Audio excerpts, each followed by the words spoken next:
Welcome to Brighter Rays. This week we're looking at Proverbs chapter 2, 16 through 19. This is called Wisdom Delivers from Evil Women. Now, as we study the first two chapters of Proverbs, we've tried to keep in our minds that this is a written instruction from a father to a son. In fact, the first 8 chapters all have the appeal to my son. But this does not mean that it's not applicable to women at all, or to older women, or anyone, an old man. The son was also to hearken to the voice of his mother, too. He was not to forsake her teaching, and so mothers ought to be teaching the same things that the father is teaching here. Likewise, the father could be addressing his daughter and teaching her wisdom. Almost all that is said applies universally. The only part of the father's teaching that becomes more gender-specific is the area of sexual purity. There are several passages that that warn the son of the temptations of evil women. One of which we're going to look at this week, and we'll revisit again as we go through our study of this book. But it does not mean that the young women in our churches do not have to worry about wicked men enticing them to be impure. Do only women try to seduce others? Of course not. No, that's not the answer. There are evil men and evil women.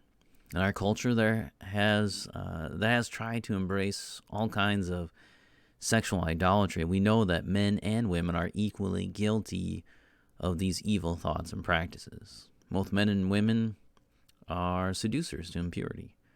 And both men and women can fall temptation to this sin. In the first 4 verses we have before us, we find an introduction of sorts to this topic of sexual purity. This is the intro, then chapters 5 and 7 of Proverbs, 5 through 7, are the full explanation of the topic. So in brief, we find here the description of an evil woman and the result of following her. Solomon will leave this specific topic, but he returns to it in full force and for good reason.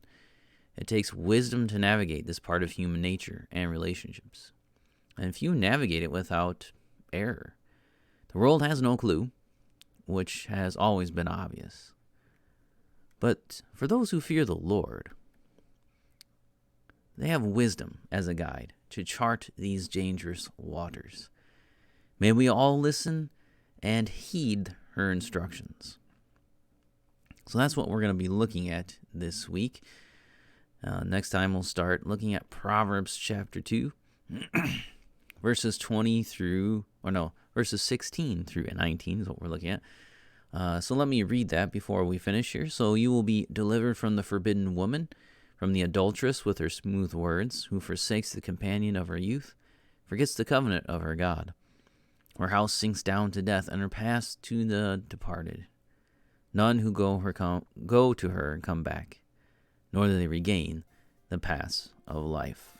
So that's what we're going to be looking at. So make sure you review that before next time. And we'll get started with the description of the evil woman.